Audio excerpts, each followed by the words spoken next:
Continuamos con el libro de Ricardo Iorio, El perro cristiano por Ariel Torres, parte 9. En la actualidad y en la intimidad, las asperezas están limadas entre Ricardo y Escoto. Suele vérselo seguido a Tony en los conciertos de Almafuerte, y cuando Ricardo debe referirse a su partida de Hermética, sorprende lo que dice. El pato Strun llegó de rebote, porque Tony estaba muy loco en ese momento. Lo peor que me pasó en Hermética fue tener que decirle a Tony que se vaya para que ingrese Zurita. A su turno, Escoto se manifestó sobre este asunto, justificando su mal comportamiento de entonces, después de resaltar algunos problemas de dinero. Yo estaba cumpliendo el sueño del pibe. Tenía 20 años, viajaba por todo el país con Ricardo, a quien yo iba a verlo desde que era pendejo. Tocaba por diversión y a mí no me importaba el dinero, pero cuando me enteré de que había historias con la plata y que nos estaban cagando, ahí tiré los guantes. Eso me dolió y empecé a hacer quilombo. Iba descontrolado a los conciertos y ya no me importaba nada. A propósito, dejé de ir a los ensayos. Me pudrí, confesó Escoto para esta biografía. Al tiempo que agregó: después de 6 años, volvimos a encontrarnos con Ricardo. Le dije las cosas que a mí me habían parecido mal y él me dijo las suyas. Me acuerdo que le confesé que si hubiera seguido tocando con Hermética, ahora estaría muerto. Y quedamos bien, con todos quedé bien. Al Tano Romano y a Claudio Connor lo fui a buscar para hablar, uno por uno, porque no me gustó lo que hicieron conmigo. Fue un golpe muy bajo para mí, pero ya está. Todo eso quedó atrás. ¿No se pudieron hablar las cosas claramente entre ustedes en ese momento? No, porque Ricardo decía que él no tenía nada que ver. Los otros integrantes decían que el culpable era otro. Los que realmente tenían que haber hablado nunca hablaron. Eso me dio por las pelotas, porque me estaban exigiendo profesionalismo, pero me pagaban como si fuese un principiante. No había una coherencia con respecto a eso. Hermética para mí era diversión, no esos quilombos que después aparecieron y que, creo, fueron la causa de la separación total. Que yo me haya ido fue el principio del fin. La paciencia del resto de los músicos frente a las actitudes de desgano de Escoto se agotó después de una actuación en Cemento, lugar que el grupo adoptó como propio y donde realizó prácticamente todas sus presentaciones en Capital Federal durante el transcurso de ese año. Al final, sin demasiados preámbulos, Ricardo echó a Escoto en el camarín de Cemento.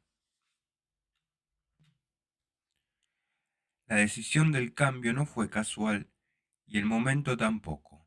Había compromisos importantes y el grupo comenzaba a recorrer el interior del país en forma casi habitual. Además, ya no eran solo los cuatro músicos y su manager Marcelo Tommy. Al grupo se habían sumado varios asistentes, un iluminador y un sonidista. Igual que le sucedió a casi todos los bateristas que tocaron con Iorio, Claudio Strun debió aprenderse los temas en cuestión de horas. Debutó 3 días después de su ingreso en un concierto en la ciudad de Sunchales, provincia de Santa Fe. Para ese entonces, yo tenía una sala en Mataderos donde ensayaba Hermética. Conocí al Tano Romano porque vivía cerca de mi casa y una vez le faltó el batero. Yo andaba por ahí y les hice la gamba para que no pierdan la hora de ensayo. Zapamos varias veces y ahí empezó la historia de Pato Strunz en Hermética. En 2 semanas tuve que sacar todo el primer disco y temas de B8 para salir de gira. Luego hicimos Cemento y grabamos Ácido Argentino, todo en un mes. Le contó una vez al baterista a Record Play. Con el paso del tiempo, igual que sucedió con Romano y O'Connor, la relación entre el baterista y Orio no tendría futuro. Consultado sobre el paso de Strum por el grupo, Iorio se refiere a veces a él en duros términos. Cuando íbamos a su sala nos cobraba el alquiler. No solo eso, sino que yo tenía equipos marca Ampeg y él compraba los mismos equipos para poder usar los míos en su sala. Otra anécdota que siempre recuerdo es que una vez llegamos a las 9 de la mañana a un club de Tucumán y ya había pibes en la puerta a esa hora, esperándonos. En esa provincia hay muchos choreos en los tumultos y como no había camarín en el lugar del concierto, nuestros bolsos quedaron al descubierto. El resultado, al pato le robaron su bolso, pero como esa noche nos fue bien y ganamos dinero, le dimos más plata y el chabón ni siquiera dio las gracias, como creyendo que se lo merecía. Cuando trae a la memoria otros recuerdos de esa etapa en Hermética, Iorio revela datos sobre una presentación televisiva que realizaron en un laureado ciclo conducido por Teté Custaró y el periodista Fernando Bravo, siglo XX Cambalache. En esa ocasión, Hermética realizó un playback del tango homónimo en la versión de intérpretes. Se dice que Iorio estaba ansioso y entusiasmado frente a la posibilidad de aparecer después de tanto tiempo ante las cámaras de televisión abierta. Para él, aquel era un programa serio, no era una tilingada que estaba ahí y salían las putas mostrando el culo, ya que en el disco la canción que eligieron interpretar era cantada por el propio bajista. Entonces Claudio Connor apareció ante las cámaras con una guitarra y por esa vez fue el segundo violero del grupo. Anécdotas como esas relacionadas con la televisión, Iorio guarda varias. Por ejemplo, hay una de su etapa en B8 cuando en el programa de Rock RA que se emitía los domingos en 1982 por Canal 13, haciendo playback de Parcas Sangrientas. Sufrió la rotura de la correa de su bajo en plena canción y no tuvo más remedio que seguir tocando de esa manera mientras la música seguía sonando. Según se cuenta en B8 Un Sentimiento, hubo más de un llamado después de que la emisión saliera al aire diciendo que el bajista era un genio al tocar con el bajo al revés. Hubo otras apariciones de Ricardo en la televisión abierta no menos bizarras, como las que realizó con B8 en el programa Feliz Domingo para la Juventud de Canal 9, y que en su momento contribuyeron a darle al grupo una amplia difusión en frente al público. Una vez teníamos que llegar a una grabación a las 9 de la mañana y llegamos a las 11, dice Ricardo, cuando se le piden anécdotas sobre aquellas tempranas apariciones en tele. Además de llegar tarde, esa vez el loco Bowie quemó una consola del canal. Hizo un desastre y no pasaron nuestra presentación de bronca. Anteriormente a eso aparecimos 2 veces en ese programa, pero en la tercera se pudrió todo. No nos querían ni ver en Feliz Domingo. Igualmente, como nos anunciaban en las propagandas durante la semana, toda esa publicidad fue beneficiosa para el grupo.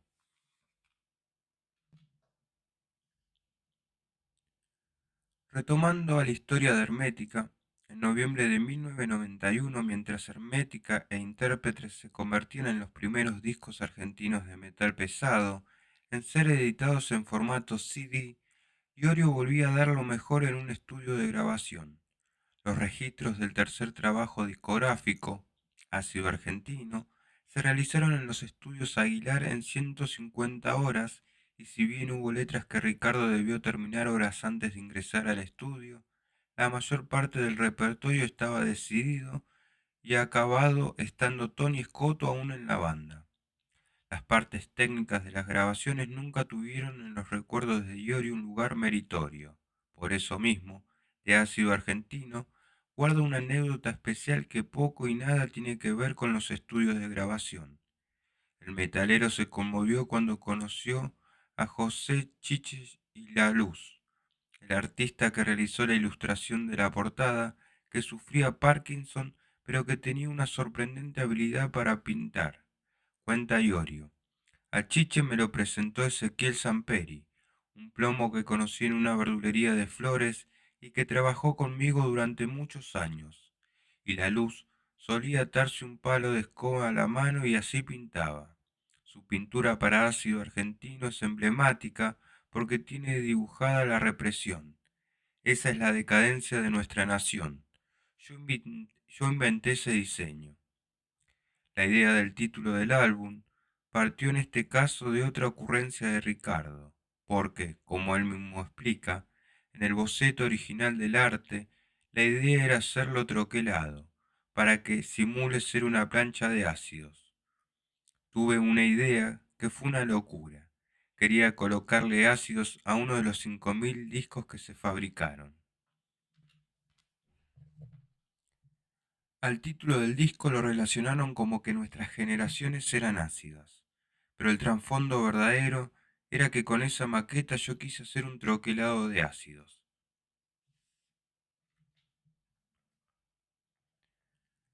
Ácido Argentino también marca un hito en la carrera musical de Diorio, ya que a partir de entonces se dio cuenta de que poseía la gran habilidad de transmitir sus decires a través de las letras.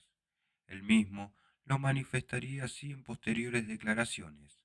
Además, en este disco Iorio le cantó por primera vez en su carrera musical a las rutas, una pasión que en el futuro lo dispararía por los caminos del país, llegando a cumplir jornadas de 16 horas seguidas arriba de un auto. Iorio sufre la incontinencia de viajar por el territorio argentino desde hace mucho tiempo. Más adelante, el Tano Romano sería justamente uno de sus asiduos compañeros para aquello de andar sin rumbo por la inmensidad de la República Argentina. Cañas de pescar en un jeep, atados de cigarrillo, botellas de vino, ginebra o whisky, y a perderse en las rutas. En esas excursiones ambos compartieron experiencias muy enriquecedoras y divertidas. Sin embargo, no todas sus experiencias en la ruta tienen que ver con la aventura y el esparcimiento. Otra de ellas, que quedaron también inmortalizadas en las letras de sus canciones, están directamente inspiradas por situaciones puntuales de su vida privada.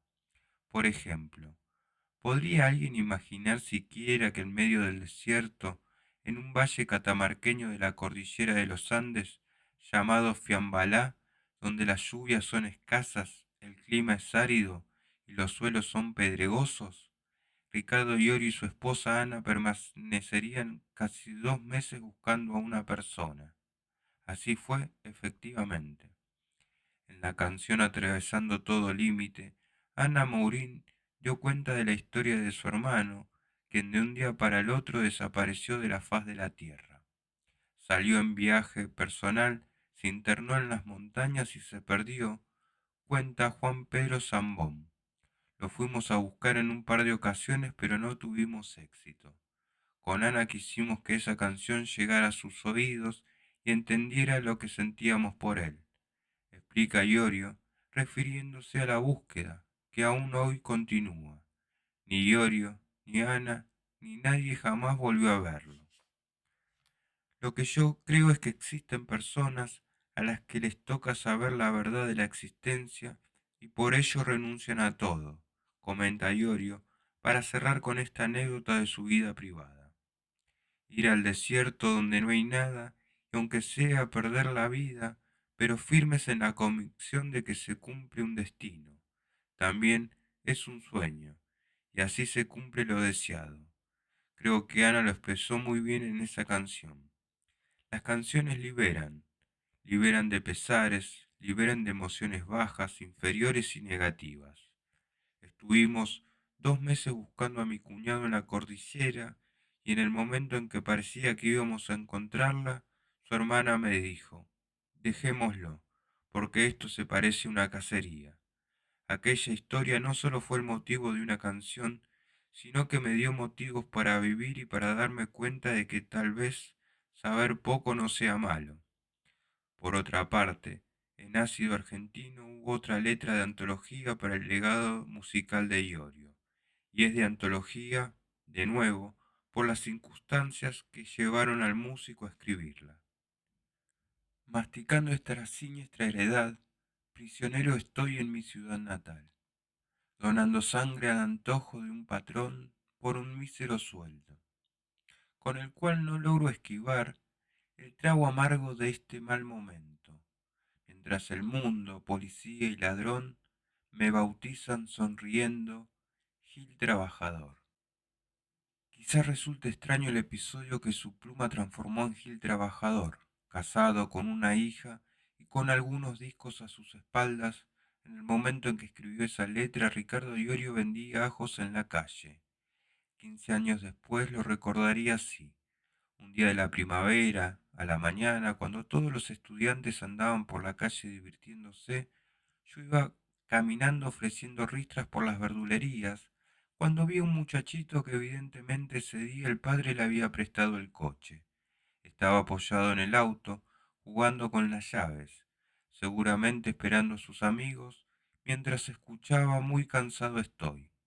Pasé por la vereda de enfrente y el chabón me miró con desprecio.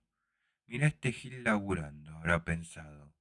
Ahí nació Gil Trabajador, cuando vi a este pibe que estaba escuchando mi canción y no daba para decirle, ¿sabés de quién es esa canción?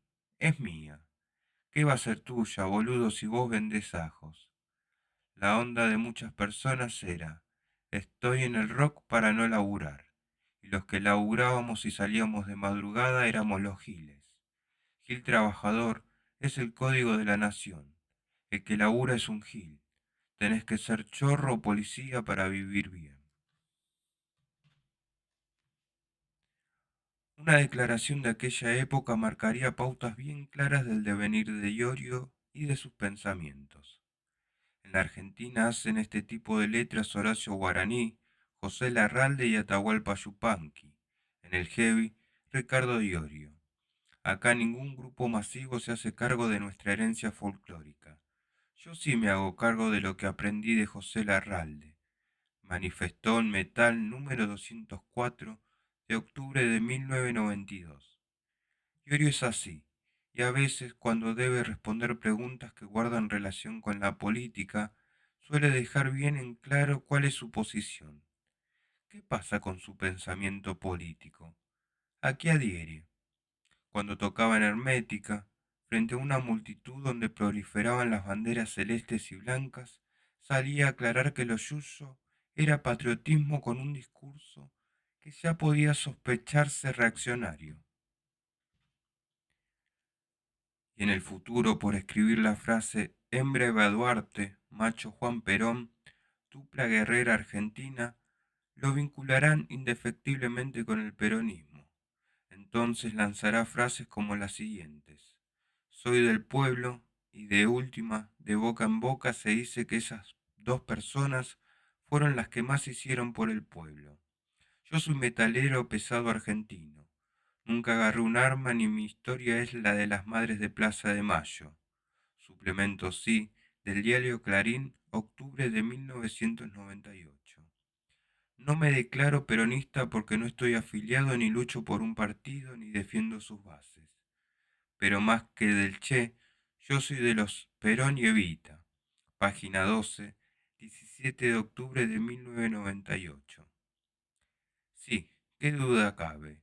Iorio es partidario de la célebre línea política militar San Martín, Rosas y Perón.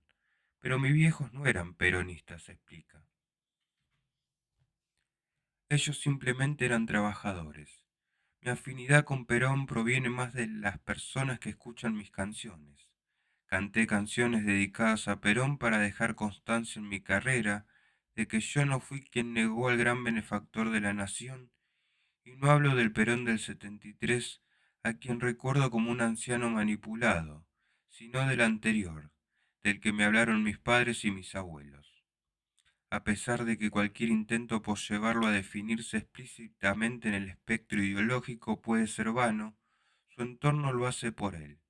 Ricardo es peronista porque el pueblo es peronista, asevera hoy uno de los hombres que más lo conoce, su amigo y manager Marcelo Caputo, y enseguida agrega, Iorio no está con las masas por demagogia, él está con Perón porque el viva Perón lo gritan los pobres.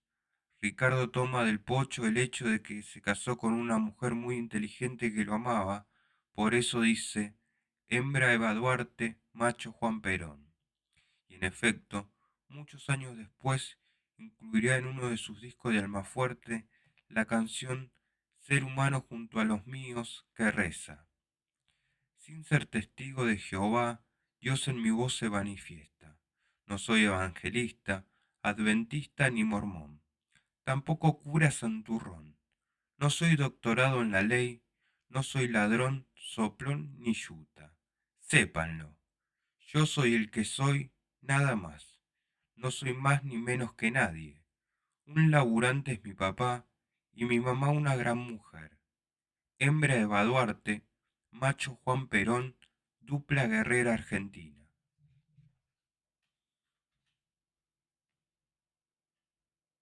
En contraste con su identificación con Perón, un motivo de indignación de Ricardo Diorio fue y será el Che Guevara. Un poco siguiendo su estilo de dar la cara y bancarse la que venga, en agosto de 2001 declaró al diario Clarín: "No me gusta ni el Che Guevara ni los que vienen a hablar de revolución. El que crea que el rock es de izquierda está muy equivocado. Hasta la música latina es más de izquierda", arguyó, y remató su declaración afirmando: "Ser nacionalista es estar orgulloso de habitar este suelo. Hay muchos que se van a otros países a limpiar baños y acá ni limpian el suyo". Así es Ricardo Diorio cuando habla. Puede ser prepotente, camaleónico, un poco impaciente y desbocado. A veces se siente ganador, a veces vulnerable y perdedor. Y al mismo tiempo es inteligente, creativo, generoso, audaz, cariñoso, valiente y solidario. E impredecible por sobre todas las cosas. El 27 de diciembre de 1991, Hermética despidió el año en Buenos Aires presentando oficialmente Ácido Argentino en Cemento. A Ricardo todavía le quedaba un largo camino por recorrer para lograr el reconocimiento de un amplio sector de la opinión pública.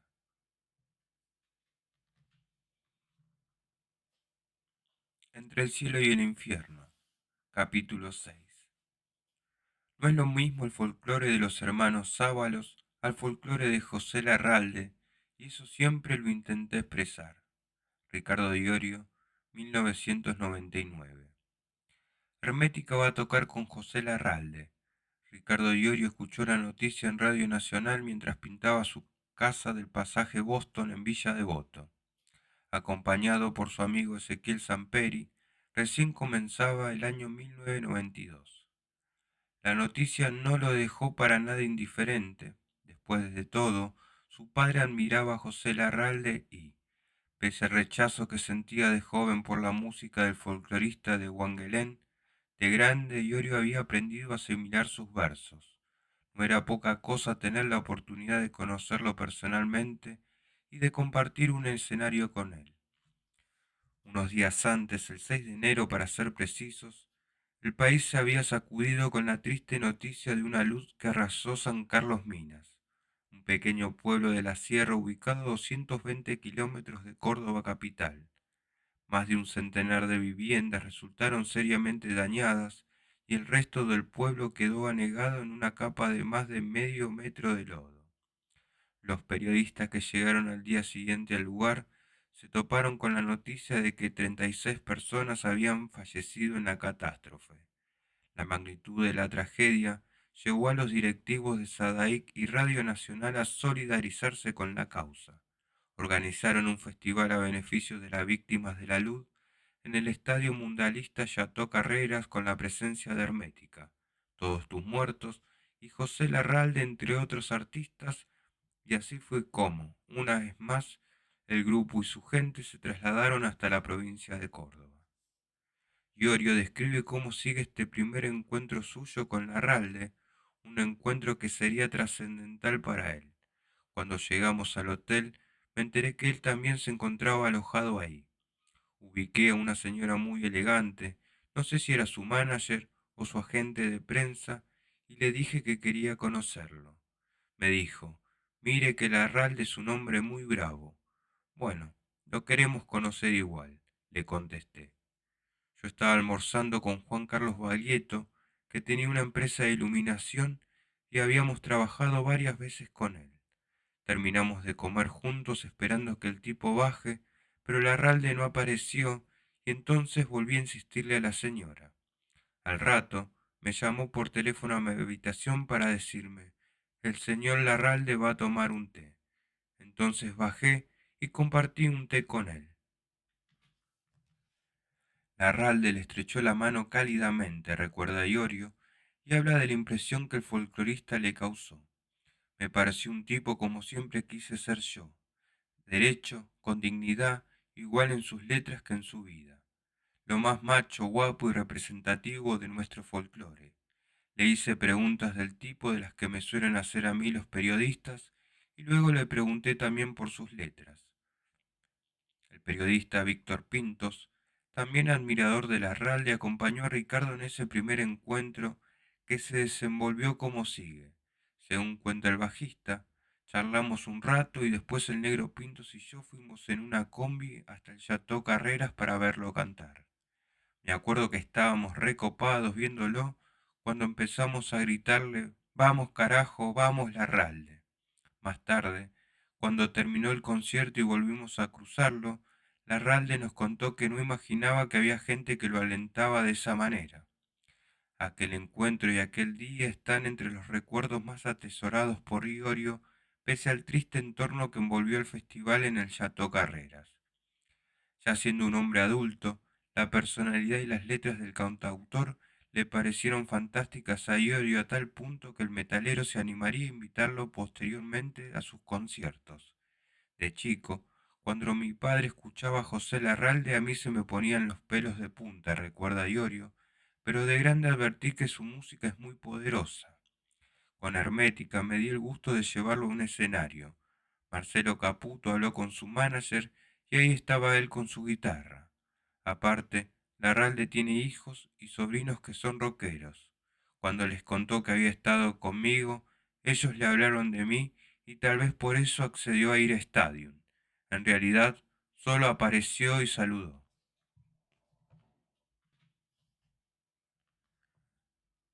Y ahora tendría en el futuro más de un encuentro con su ídolo. En una ocasión, cuando fue a verlo actuar a la fiesta del ternero en Ayacucho, compartió un mano a mano con el folclorista en la mesa de un bar.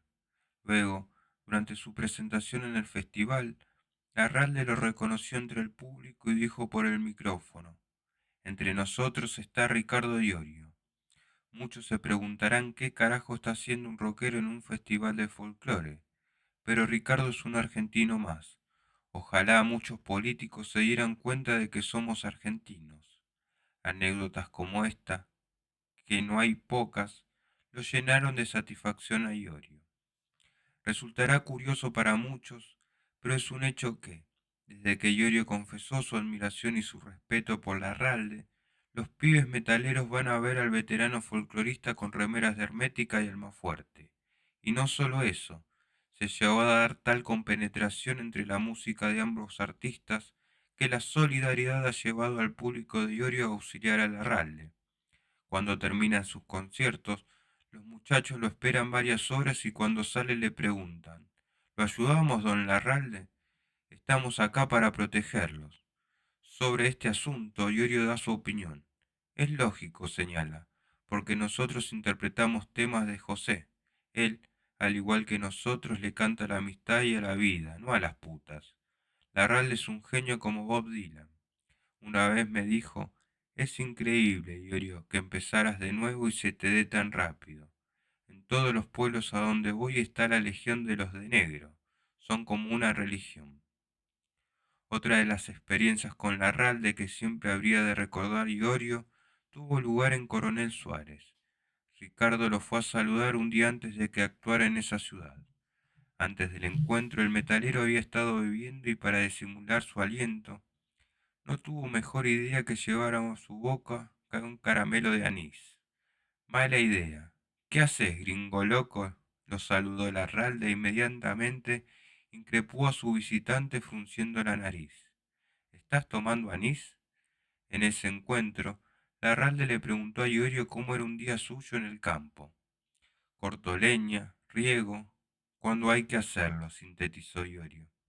Vos estás loco, interrumpió Larralde. Yo odio el campo. La respuesta descolocó al metalero, fue una absoluta sorpresa para él. ¿Cómo iba a imaginar Iorio que uno de los representantes más auténticos que tiene el folclore argentino reniegue del campo? Lo cierto es que el metalero contrarrestó muy astutamente el comentario. Y claro, Usted odia el campo igual que mis padres porque ellos nacieron ahí y sufrieron tanto que una tarde en el campo es la depresión pura. Más de una vez lo había dicho él en la intimidad, entre amigos, algunas veces seguramente en broma, aunque se sabe que en las bromas también se deslizan verdades.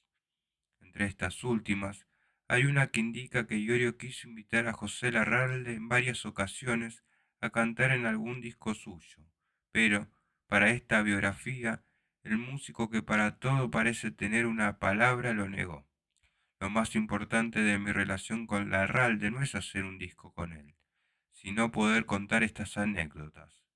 Mi satisfacción es esa, que la gente entienda que mi vena artística es igual a la suya. Ese es mi orgullo. Yo compartí lindas charlas con Larralde y lo principal es no ser un moscardón, porque un hombre que es un moscardón jamás gana una partida. Eso de estar constantemente al lado del tipo no me cabe. Hay un gran respeto y pienso que eso es fundamental, sobre todo teniendo en cuenta que él es de otra generación, de otro palo.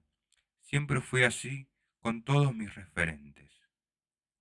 ¿Qué otros referentes tiene Iorio además de Larralde? Cierta vez declaró: busco gente que diga cosas que les puedan servir a nuestros hijos. Por eso mi respeto recae en tipos como José, pero también en otros como Antonio Gasalla, Enrique Pinti, León Gieco, Víctor Velázquez y Argentino Luna.